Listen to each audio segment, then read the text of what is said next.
할렐루야. 서로 샬롬 인사 좀 나누시기 바랍니다. 샬롬, 샬롬. 여러분 반갑습니다. 얼마 만이죠? 3개월 만에 아주 긴 겨울 방학을 마치고 이제 봄학기가 시작이 되었습니다. 그 동안에 쭉 이 금요 제자 훈련에 참석하신 분들도 계시고 또 오늘 처음 오신 분도 계신 것 같은데 올해 들어서 오늘 처음 이 금요 제자 훈련에 오신 분 계시면 한번 손을 잠깐 들어 주시겠습니까? 그러시군요. 이덕영 장로님도 처음 오신 거예요? 올해는 처음, 올해는 다 처음이에요. 다 처음이. 저도 올해는 처음입니다. 오늘 모임에 정말 작년 이후로 처음 오신 분들 잠깐 소개를 해드려야 될 것 같은데, 우리 주용식 장로님하고 영애 권사님 한번 자리에 잠깐 일어나 주시겠어요? 네, 박수로 한번 환영해 주시기 바랍니다. 새가족 반에 참여하고 계신데 모든 모임에 빠짐없이 참석을 하고 계셔서 아주 오래되신 교인 같으십니다. 오늘 이렇게 금요 제자 훈련에 나오신 거 환영합니다. 또 한 분 앞에 계신 분 잠깐 홍 집사님 좀 아십니까? 소개를. 네, 손 드셨던 분 방금. 제가 잘 안 보여서 소개를 좀 해주시면 좋겠는데. 네, 한번 소개를 좀 해주시겠어요? 네, 누가 좀 네,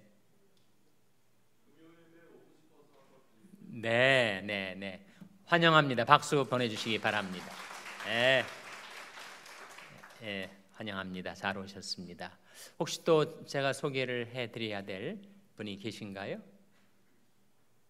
다 이제는 꾸준히 그동안에 금요 제자 훈련에 참석하신 분들이신 것 같습니다. 잘들 지내셨습니까? 네. 그래도 숙제 검사는 해야 되지 않겠습니까?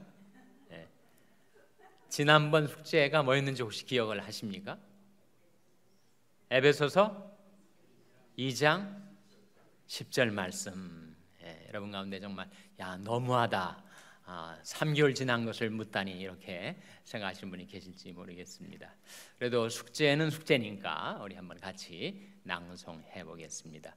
우리가 매주 한 구절씩 말씀을 낭송할 때 그때 공식이 있죠.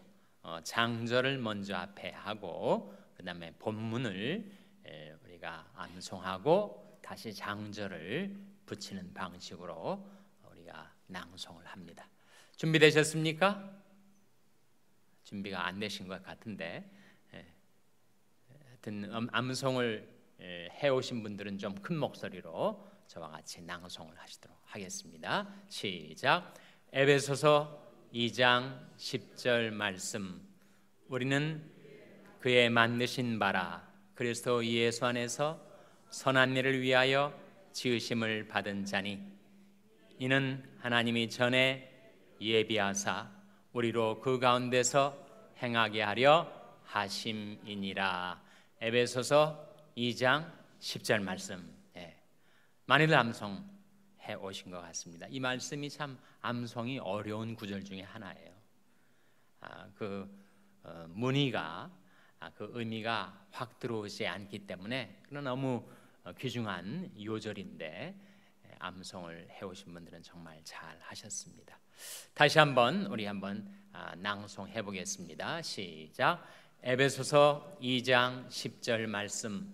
우리는 그의 만드신 바라 그리스도 예수 안에서 선한 일을 위하여 지으심을 받은 자니 이 일은 하나님이 전에 예비하사 우리로 그 가운데서 행하게 하려 하심이니라. 에베소서 2장 10절 말씀 아멘. 이 숙제검사가 너무 기습적으로 이루어진 것이 아닌가 이렇게 생각하실 분들이 계실지 모르겠습니다. 3개월 전에 낸 숙제를 지금 와서 검사하다니 너무 중요한 말씀이니까 여러분 혹시 기회를 못 가신 분들은 그 말씀 한번 암송을 해보시기 바랍니다. 오늘은 사역훈련 1, 2, 3권 시리즈 중에서 2권의 마지막 과가 되겠습니다. 2권의 마지막 과 10과입니다. 한번 펼쳐보시기 바랍니다. 여러분 교재가 없으신 분들은 우리 성인교육반 전배석 장로님 혹은 김훈 집사님에게 지금 요청을 하세요. 혹시 교재 없으신 분 계세요? 손 한번 들어봐 주시겠습니까? 교재 없으신 분, 교재 없으신 분, 네, 좀 교재를 좀 전달해 주시기를 바랍니다. 자, 2권의 10과를 펴보세요. 몇 페이지입니까? 119페이지. 2권의 10과 119페이지. 제목이 뭐예요? 당신은 왕 같은 제사장이다.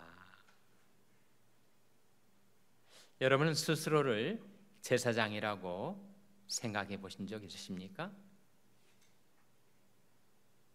통상 사람들은 누구를 제사장으로 생각하죠? 목사님을 제사장으로 생각을 합니다. 물론 가정 예배를 드리는 분들은 아버지가 가정의 제사장이다 그렇게 생각을 하실 거예요.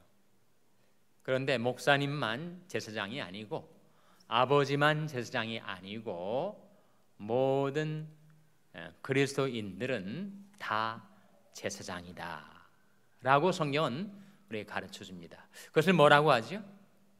그것을 만인 제사장론이라고 합니다. 만인.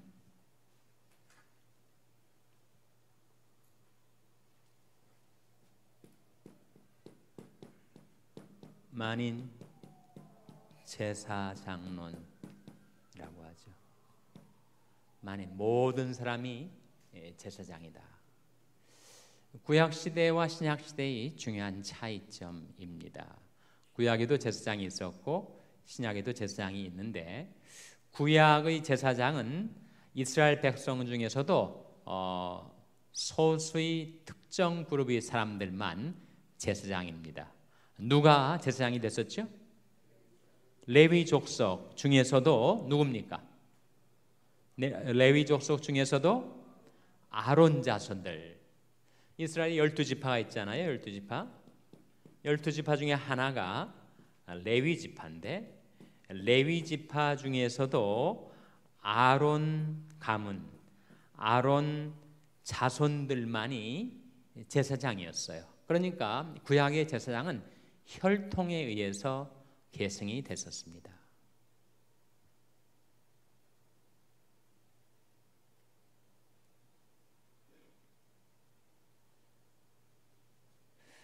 우리나라도 정말 북한의 혈통에 의해서 계승이 되고 있는 한 가문이 있죠. 참 김씨가 문제입니다. 김씨가. 네? 김일성, 김정일, 김정은, 김준식. 이 김씨가 문제란 말이에요. 김씨가. 구약에는 이렇게 혈통에 의해서 제사장이 계승이 되었지만 신약에 와서는 특정 소수 그룹이 아니라 모든 그리스도인들은 다 제사장이다. 그러니까 여러분 한 분 한 분이 제사장이라는 겁니다. 저도 제사장이고 여러분도 제사장이고. 제사장은 특별한 은총을 받은 자인데 제사장이 은총을 받았다는 것은 어떤 점에서 그렇죠? 하나님께 나아갈 수 있다. 하나님께 접근할 수 있다. 하나님께 액세스할 수 있다라는 점에서 제사장들은 특별한 은총을 받은 사람들이에요. 이스라엘 12지파가 있었지만 성막에 접근할 수 있는 사람들이 소수였어요. 더군다나 성막 안에 들어와서 성막의 그 기명들을 다룰 수 있는 사람은 레위 지파. 그 중에서도 특별히 제사장은 이스라엘 민족 전체를 대표해서 하나님 앞에 제사를 드리며 하나님께 나아갈 수 있었던 사람이죠. 그러니까 우리가 그리스도인으로서 만인 제사장으로서 우리 한 사람 한 사람이 굳이 특정 그룹의 제사장의 도움을 빌리지 않고 우리가 직접 하나님께 나아갈 수 있다라는 것이 얼마나 놀라운 특권인지를 우리가 생각하게 됩니다. 그런 점에서 가톨릭은 상당히 구약적이에요. 가톨릭은 신자 한 사람 한 사람이 하나님 앞에 나아가기보다는 신부라는 미디에이터를 통해서 하나님 앞에 나아가는 것으로 인식을 합니다. 그래서 뭘 하죠? 소위 컨페셔널이라고 하는 이 고해 성사를 통해서 직접 자기가 하나님 앞에 죄를 자백하기보다는 신부님 앞에 가서 자기 죄를 자백하고 그리고 신부님을 매개로 해서 하나님 앞에 나갈 수 있는 것으로 생각을 해요. 그래서 사제라고 하는데 가톨릭의 신부님들을 사제라고 하는데 이 사제라는 말이 결국 무슨 말입니까? 사제? 이 제사장이란 말이에요. 제사장. 신부님이 사제고 다른 사람들은 다 레이 피플이에요. 그래서 신부님이라는 미디에이터, 중개자, 중보자의 도움을 받아서 하나님 앞에 나갈 수 있는 것으로 생각을 한단 말이죠. 그런 점에서 신약이 열어놓은 이 만인 제사장에 대한 깨달음이 부족한 거죠. 이 정도의 서론으로 하고 본문의 내용을 좀 더 보겠습니다. 중세기 지금 우리가 119페이지 서론 부분 좀 보도록 하겠습니다.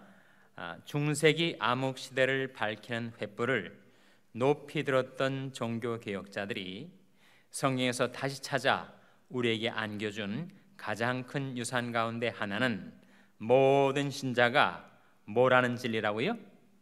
제사장이라는 진리다. 즉 만인 제사장론이란 말이죠. 평신도가 왕 같은 제사장이라는 주체의식을 가지고 있다는 점에서 개신교는 가톨릭과 본질상 다른 것이다. 그런데 안타까운 일은 수많은 그리스도인들이 자신이 영광스러운 신분을 잘 모르고 신앙생활을 하고 있다는 것이다. 그리고 일부에서는 교육자만 제사장직을 가지고 있는 것처럼 잘못 가르치고 있다. 이런 사태는 하나님의 나라를 위한 막대한 손해가 아닐 수 없다. 교회가 무력한 군중으로 전락한 위험이 대단히 크다.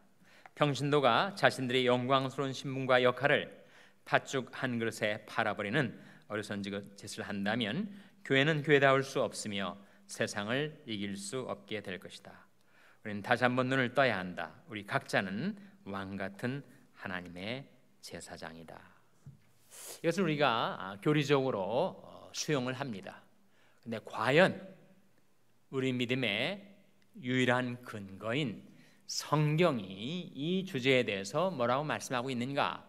그것을 우리가 지금 보려고 하는 것이죠. 자, 한 페이지를 넘기셔서 1번 질문을 보도록 하겠습니다.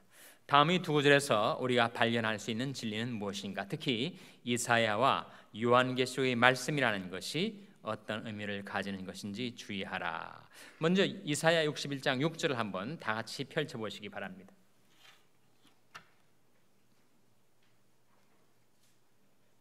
이사야 61장 6절 말씀.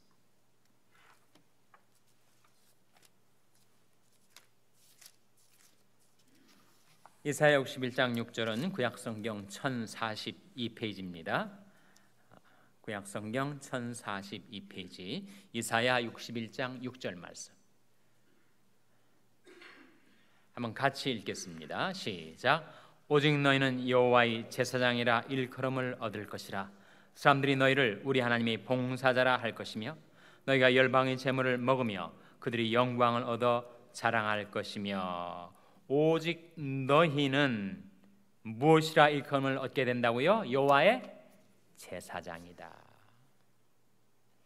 이것이 이사야 61장의 예언입니다. 예언이라는 것은 장차 이루어질 것에 대한 말씀인데 어느 시대에 이런 일이 이루어진다는 거예요? 61장 1절을 보시기 바랍니다. 1절 말씀 한번 같이 읽겠습니다. 이사야 61장 1절 말씀 시작. 주 여호와의 신이 내게 임하셨으니 이는 여호와께서 내게 기름을 부으사 가난한 자에게 아름다운 소식을 전하게 하려 하심이라. 나를 보내사 마음이 상한 자를 고치며 포로된 자에게 자유를 갇힌 자에게 노임을 전파하며 할 때 주 여호와의 신이 내게 임하였으니 이 나가 누구예요? 바로 메시아, 장차 오실 메시아 우리 주 예수 그리스도에 관한 예언이 말씀이란 말이에요. 그래서 이제 메시아가 오시면, 예수 그리스도가 오시면 그 그리스도를 따르는 모든 사람들이 다 여호와의 제사장이라고 일컬음을 받게 될 것이다 라고 하는 예언입니다.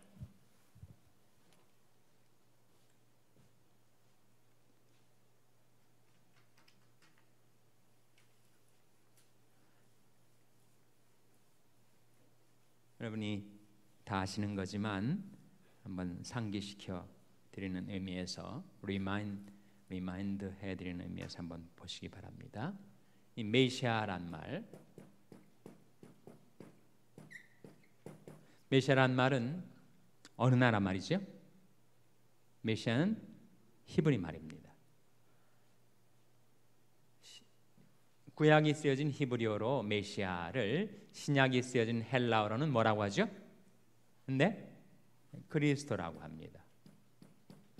그러니까 메시아라는 말하고 그리스도라는 말은 똑같은 뜻을 지닌 두 언어의 이름이란 말이죠. 근데 이 똑같은 뜻을 지니고 있기 때문에 메시아의 뜻, 그리스도의 뜻이 같은데 그 뜻이 뭡니까? 뜻이 기름 부음 받은 자라는 뜻입니다. 기름 부음 받은 자.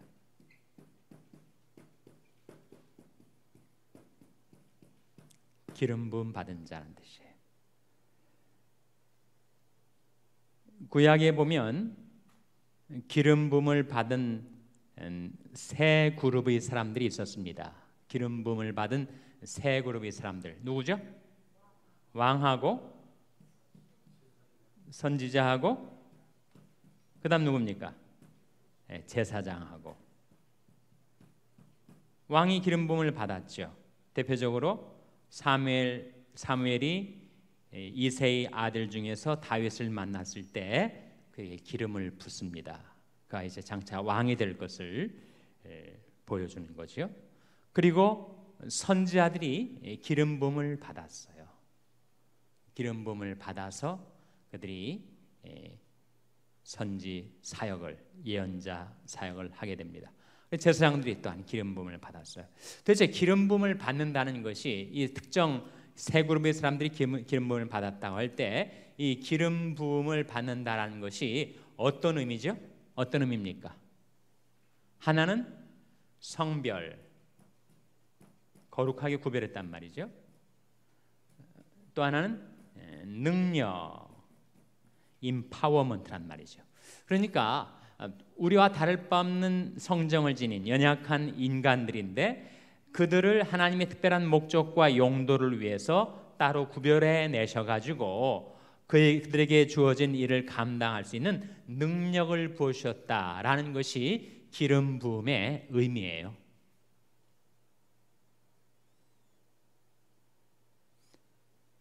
기름 부음의 의미는 그렇지만 실제로 이들에게 부어진 기름은 뭘 상징한다고요? 뭘 상징합니까? 성령을 상징하죠. 성령을. 그러니까 기름 부음을 받은 자라고 했을 때 그것은 바로 성령의 부으심을 받아서 하나님의 사명을 위해서 거룩하게 구별이 돼가지고 그 사명을 감당할 수 있는 능력 부음을 받은 자라는 뜻입니다. 그래서 구약에 나온 왕이나 선지자나 제사장들이 기름 부음 받은 자이지만 이들은 다 부분적으로 장차 오실 진정한 기름 부음 받은 자의 예표들이란 말이에요. 예표란 말은 타입이라고 하죠. 앞으로 올 원형에 대해서 미리 보여주는, 미리 표시해 주는 거란 말이에요. 그러니까 메시아가 오셨을 때 이 진정한 기름 부음을 받은 자는 바로 이 삼중직을 수행하게 된다. 예수 그리스도는 만왕의 왕이십니다. 그리고 우리들에게 하나님의 말씀을 전달해 주는 선지자이시고, 그리고 우리를 위해서 하나님 앞에 나가서 기도하시는 제사장이시죠. 지금도 우리 주 예수 그리스도는 이 메시아의 삼중직을 수행하고 계십니다. 우리 삶 가운데 오셔서 우리를 다스리시고, 그리고 우리에게 하나님의 말씀을 전달해 주시고, 또 우리를 위해서 우리 이름을 부르시면서 기도하고 계시죠. 그래서 메시아는 기름 부음 받은 자인데 뭘로 기름 부음을 받았는가? 성령으로 기름 부음을 받았다. 이 1절 말씀이 뜻 아니에요? 1절 말씀 보세요. 이사야 61장 1절에 뭐라고 했습니까? 주 여호와의 무엇이 내게 임하였다라고 했습니까? 신이, 주 여호와이신 곧 성령이 내게 임하셨다. 이는 여호와께서 내게 무엇을 부으사라고 했습니까? 기름을 부으사. 그러니까 메시아가 받은 기름 부음은 바로 성령의 기름 부음을 말하죠. 이제 우리들 입장에서 볼 때 우리들은 그리스도인입니다. 그리스도인이란 말은 성경에 나온 말이에요. 성경에서 예수님을 따르는 제자들을 가리켜서 그리스도인, 크리스찬, 영어로 헬라어는 크리스찬노스라고 하는데, 크리스찬노스라는 이 전미사의 의미는 뭐뭇이 것, 소유 또는 소속을 가리킵니다. 그러니까 그리스도인은 누구냐? 그리스도인은 그리스도의 것, 그리스도에게 소속된 사람들, 그런 뜻이에요. 그런데 그리스도가 기름 부음 받은 자인 것처럼 그리스도인들도 작은 기름 부음을 받은 자들입니다. 그래서 우리가 성령을 모시게 된 거 아니에요? 우리가 회개하고 예수 믿을 때 우리가 의식을 했든 하지 못했든 성령께서 내 안에 내주에 계시게 됩니다. 그러니까 우리 역시 기름 부음을 받은 자이죠. 그리스도인의 의미는 그리스도에 속한 자로서 그리스도에게 임하였던 성령의 기름 부음이 우리에게도 임하여 있는 자라는 뜻입니다. 그 그리스도인이 기름 부음 받은 자이기 때문에 우리에게도 이 삼중직을 수행할 수가 있게 돼요. 원형은 그리스도이시지만 우리도 작은 예수가 되어서 우리도 왕처럼 죄를 밟고 세상을 이기는 왕으로서 그리스도와 함께 통치하게 되었고, 하나님께 받은 말씀을 불신 이웃에게 전하는 선자와 같은 역할을 하는 것이고, 우리도 그리스도처럼 하나님 앞에 나가서 이웃들을 위해서 중보의 기도를 드리며 제사장직을 수행하고 있는 거죠. 그래서 이사야 61장에 나와 있는 여호와의 제사장이라는 것이 특별히 갖는 의미는 이것이 바로 메시아의 예언의 문맥에서 나온 말씀이다 하는 거죠. 요한계시록 1장 6절과 20장 6절은 찾아보지 않겠습니다만 미리 예습에 오신 분들은 그 답을 발견하셨을 거예요. 우리를 나라와 제사장으로 삼으셨다. 우리가 장차 하나님과 그리스도의 제사장이 되어서 1000년 동안 왕노릇하게 될 것이다.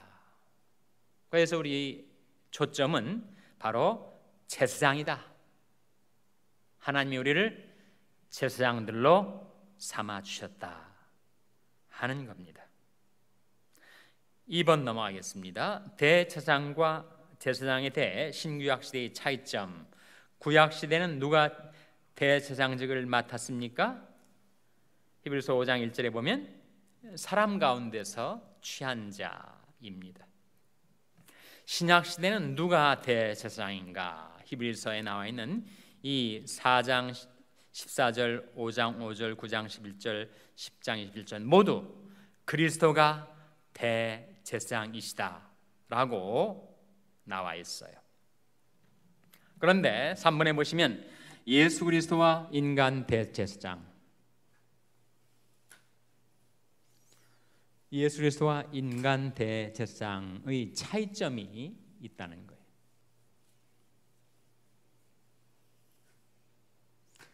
대제사장으로서의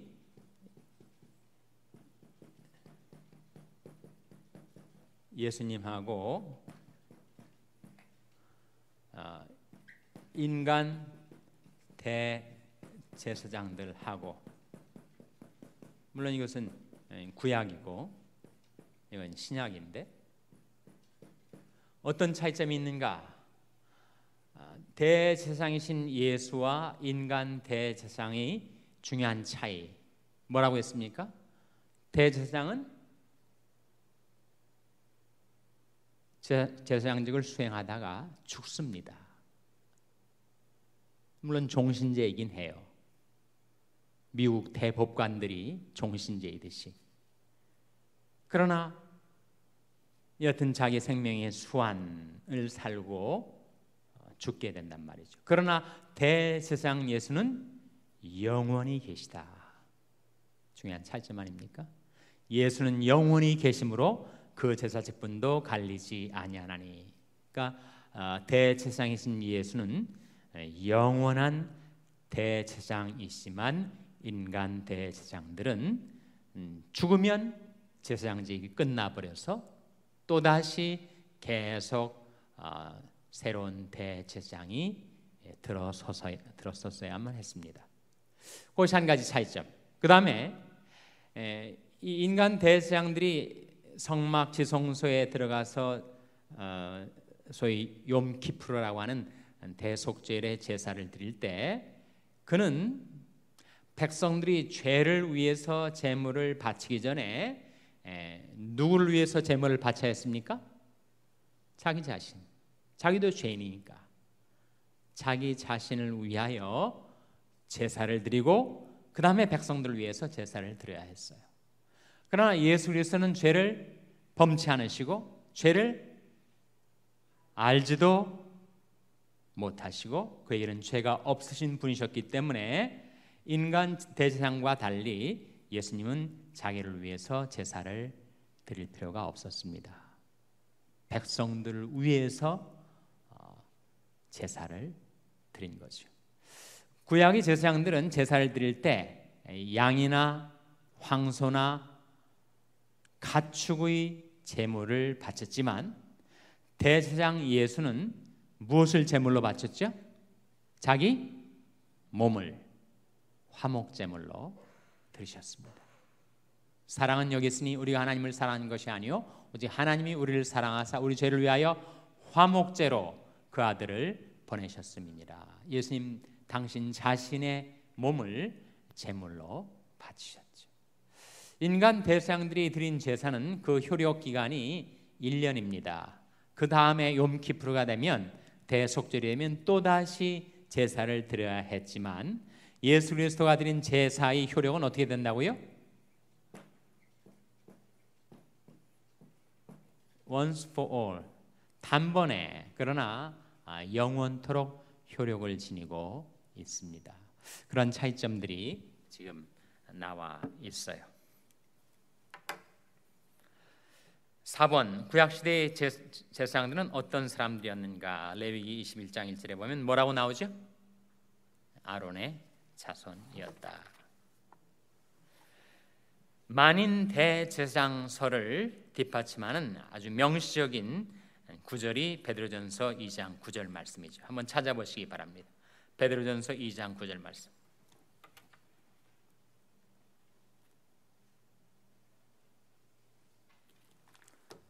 베드로전서 2장 9절 말씀 찾아서 같이 읽겠습니다. 신약성경 378면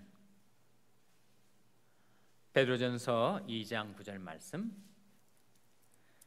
자신 분들은 한번 같이 읽겠습니다. 베드로전서 2장 9절 말씀 시작.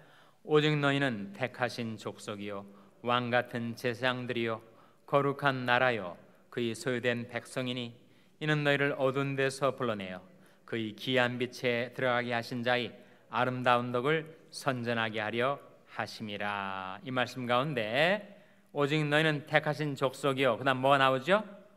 왕 같은 제사장들이요.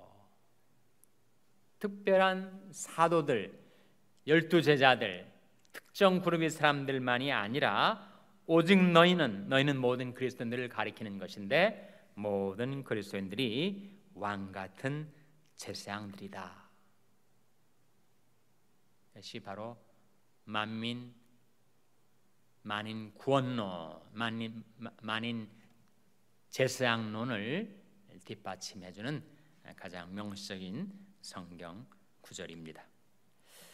그런데 이 질문 5번 질문이 이런 내용이에요. 신약 시대에는 이미 우리가 배운 대로 모든 성도들이 제사장이 된다. 지금 우리가 122페이지를 보고 있습니다. 교재 122페이지 5번 맨 위에 나와 있는 5번. 그러나 베드로전서 2장 9절을 보면 또 하나의 새로운 사실을 발견할 수 있다. 그것이 무엇인가? 그것이 뭐죠?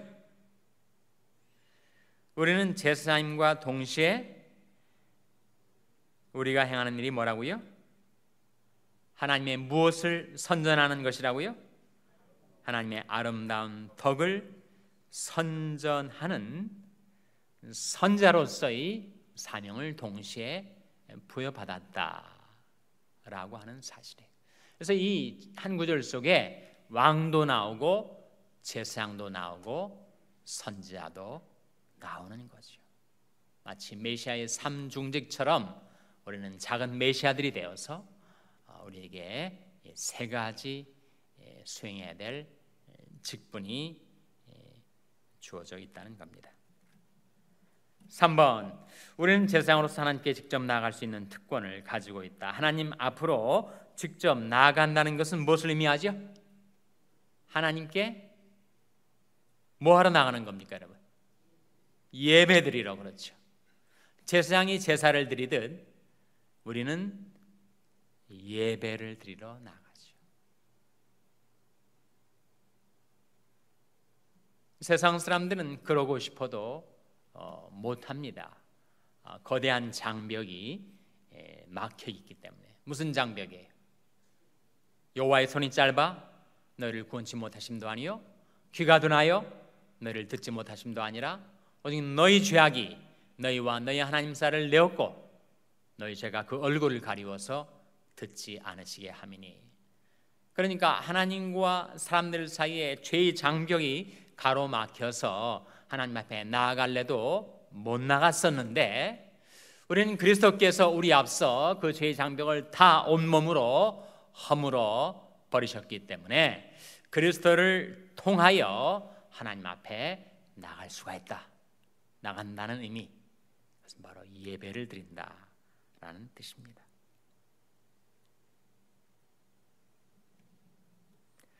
그 다음 페이지에 여러 성경 구절이 나와 있는데 한 말씀만 보도록 하겠습니다. 히브리서 4장 16절 한번 펴보시기 바랍니다.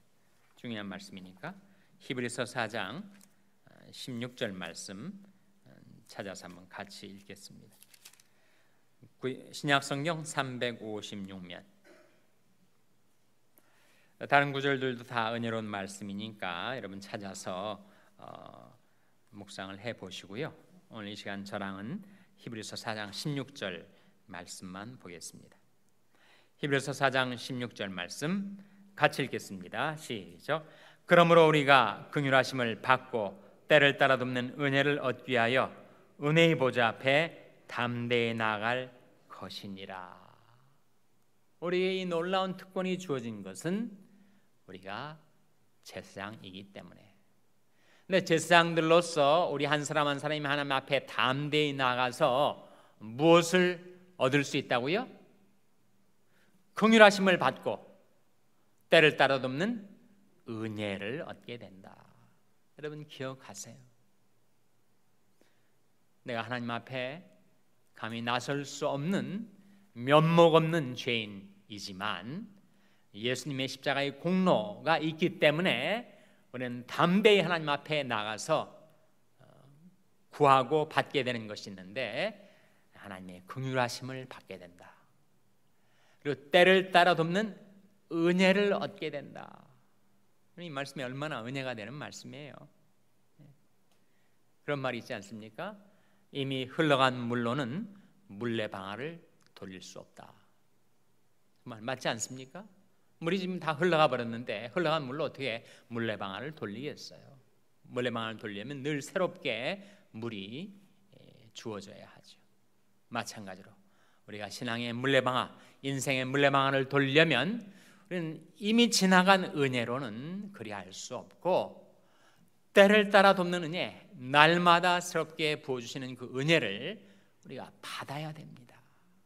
자기가 지금까지 신앙생활을 착실히 해와서 나는 많은 은혜를 받았고 축적해 놨기 때문에 그걸로 얼마든지 내 신앙의 바퀴를 돌릴 수 있다라고 생각한다면 그것은 착각이다. 날마다 새롭게 또 때를 따라 돕는 은혜. 여러분 우리가 은혜가 필요하지 않은 때가 어디가 있어요? 가정에서도 필요하고 직장에서도 필요하고 교회에서도 필요하고 세상 살아갈 때도 필요하고 때를 따라 돕는 은혜, 그것이 우리에게 약속되어 있습니다. 넘어가겠습니다.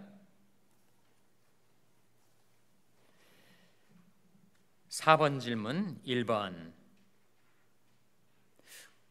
영적 제사가 무엇인지 말하라. 로마서 12장 1절에는 뭘 영적 제사라고 그랬죠? 너희 몸을 하나님이 기뻐하시는 거룩한 산 제사로 드리라. 이는 너희들이 영적 예배니라. 우리가 드릴 영적 제사는 뭐예요? 우리 몸을 바치는 것. 여기 한번 봐주세요. 아까 대제사장 예수하고 인간 대제사장들하고 여러 차이점들을 비교해 보았는데 인간 대제사장들은 가축을 소든 양이든 가축을 제물로 드렸습니다. 제물 없이 하나님 앞에 못 나갔어요. 근데 이런 가축, 황소, 송아지, 양 이런 가축들을 제물로 바친다라고 하는 의미는 뭐죠? 그 가축들을 죽여서 그 가축에서 뭐가 나오는 겁니까? 피가 나온단 말이에요. 피. 즉 피 없이는 하나님 앞에 못 나갔습니다. 피 흘림이 없은즉 삶도 없기 때문에. 그래서 왜 그렇게 가축이 필요했는가? 누군가는 그렇게 말을 했어요. 나는 이 도살장 같은 종교는 나는 안 믿겠다. 그렇게 얘기하는 불신자도 있지만 왜 가축을 잡아 제사를 드렸는가? 바로 피 없이는 죄사함을 받을 수도 없고 하나님 앞에 나갈 수 없다는 것을 구약에서 예표로 우리에게 보여주었다는 거죠.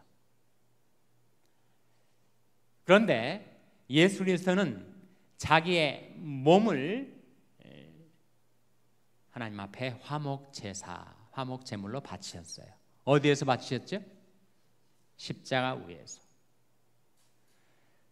그렇기 때문에 이제 예수 그리스도를 믿는 작은 제사장들인 우리들이 바칠 제사가 뭐냐?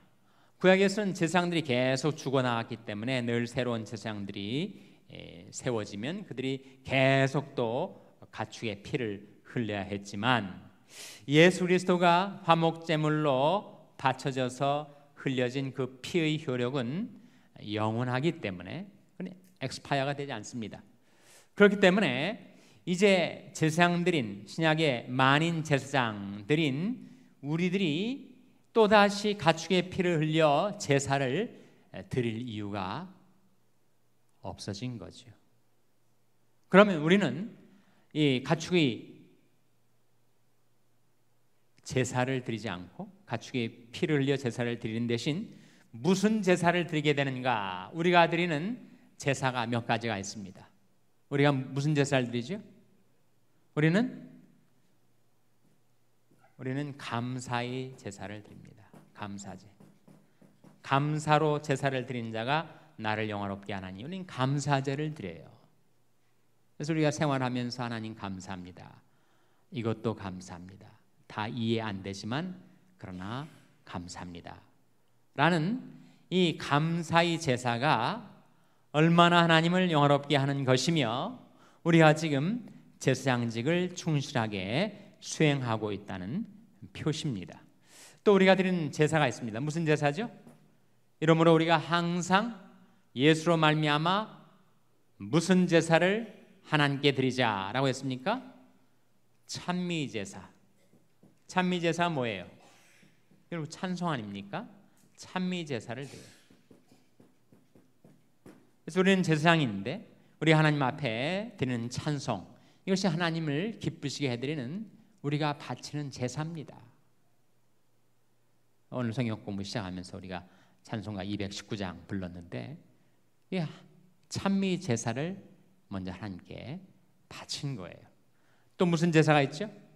또 무슨 제사가 있습니까? 기도의 제사가 있어요.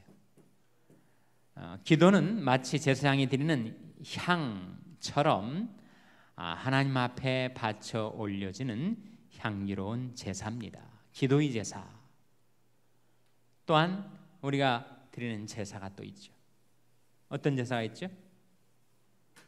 우리가 드리는 제사 중에 구령의 제사라는 게 있어요. 구령이 뭐예요? 영혼 구원의 제사. 우리가 전도해서 구원받게 된 영혼을 하나님 앞에 드리는 것입니다. 사도 바울은 이 의식이 투철했어요. 자기는 이방인의 영혼을 성령의 불로 거룩하게 살라 하나님 앞에 바치는 복음의 제사장이다 라고 하는 의식이 분명했었습니다. 또한 무슨 제사를 드리죠? 선을 행하는 것, 나눠주기를 좋아하는 것, 이것은 하나님을 기쁘시게 해드리는 제사다. 오직 선을 행함과 서로 나눠주기를 잊지 말라. 이 같은 제사를 하나님이 기뻐하시느니라. 우리가 생활하면서 선을 행하고 가난한 이웃을 물질로 도와주는 것이 바로 제사장된 우리가 지금 드리는 제사다. 다른 사람에게 주는 거지만 그것은 하나님께 바치는 제물이다 라고 하는 거죠. 또 뭐가 있습니까? 우리가 제사장으로서 하나님 앞에 바치며 살아갈 제사가 뭐가 있는가? 감사제, 찬미제, 기도의 제사, 영혼 구원의 제사, 선행의 제사, 그리고 우리 방금 로마서 12장 1절에 몸의 헌신이라는 몸의 제사. 이 몸의 제사를 드린다라는 말이 우리도 예수님처럼 우리 생명을, 목숨을 피 흘려서 제단에 바쳐야 된다는 의미가 아니고, 그것은 우리 몸이 살아 움직이는 모든 삶의 영역 속에서 우리는 지금 제사를 드리며 살고 있다는 거예요. 가정에서 내가 살아가는 삶의 모습, 직장에서 내가 직무를 수행해 나가는 나의 일, 이런 것들이 다 내 몸으로 지금 하나님 앞에 제사를 드리고 있다는 겁니다. 그러니까 우리 그리스도인들이 살아가는 삶 전체가 다 하나님 앞에 바쳐지는 제사가 되는 것이다 하는 거죠. 그런 내용들이 지금 124페이지에 나와 있는 여러 구절들이 보여주는 거예요. 히브리서 13장 15절은 찬미 제사, 13장 16절은 선행과 구제의 제사, 요한계시록 8장 3절은 기도의 제사, 시편 116편 17절은 감사의 제사. 3번, 당신이 날마다 반복하고 있는 가정과 직장 생활이 하나님께 드리는 영적 제사가 된다는 사실을 확신하는가? 4번, 당신 삶 전부가 영적 제사라는 사실이 당신에게 어떠한 영향을 미칠 수 있다고 생각하는가? 우리 삶이 정말 중요하죠. 교회 안에서만 중요한 게 아니라 가정에서, 직장에서, 세상에서 살아가는 우리 삶이 순간순간 다 카운트가 되는 것입니다. 로마서 15장 16절, 이것은 바로 구령의 제사를 말합니다. 이방인을 제물로 드리는 복음의 제사장이다. 고린도서 5장은 바로 우리가 화목하게 하는 직책과 화목하게 하는 말씀을 받은 것인데, 화목제의 효력을 발생시키는 것이 바로 우리가 전도를 함으로써 벌어지는 일이다. 다음 페이지로 넘어가겠습니다. 6번, 우리는 제사장으로서 하나님께 중보 기도하는 특권을 가지고 있다. 우리가 중보 기도할 수 있는 사람은 얼마나 되는가? 디모데전서 2장에 나온 내용을 보면 우리가 모든 사람이 우리 중보 기도의 대상이다. 특별히 임금들, 높은 주위에 있는 모든 사람들, 그러니까 우리가 살아가고 있는 나라 위정자들을 위해서, 교회 지도자들을 위해서, 또 나와 관련된 모든 가족, 친지, 이웃들이 다 우리 중보기도의 대상이 되죠. 갈라디아서 6장 2번 질문에 갈라디아서 6장 2절에 짐을 서로 지라는 말씀에 대해 생각해 보라. 중보기도를 의미할 수 있다고 생각하는가? 어떻게 생각하십니까? 맞습니다. 7번, 이 시간에 배운 제사장직에 대해서 자신이 특별히 깨닫고 느끼는 것을 적어보라. 이것은 각자가 한번 적어보시기 바랍니다. 다음 129페이지로 넘어갑니다. 119페이지에 한 글이 나와 있는데, 누가 쓴 글이라고요? 한스 퀸이라는 사람이 쓴 글이에요. 정말 너무 귀한 글입니다. 마지막 문장 보세요. 마지막 문장, 만인 제사장직이란, 그 부분 한번 보세요. 만인 제사장직이란 성도마다 자신을 위해 살지 않고 하나님 앞에서 다른 사람들을 위해 살며, 그 대신 자기는 다른 형제 자매들의 도움을 받아가며 사는 성도의 교제를 말한다. 그러니까 우리가 제사장으로서 우리는 더 이상 나를 위해 살지 않고 남을 위해서 살아가는 자들인데, 그럼 나는 어떻게 되느냐? 나는 또 다른 형제 자매들의 도움을 받아 살아가는 거다. 그러니까 나는 너 없이는 살 수가 없는 존재. 너를 위해 살고 또 그렇게 살아가는 나의 삶 속에 나는 너의 도움을 받아서 살아가는 성도의 교제를 말하는 것이다. 그렇게 이야기를 하고 있습니다. 자, 여기까지 우리가 마지막 10과를 쭉 살펴보았는데, 여러분 혹시 질문이 있으십니까? 질문?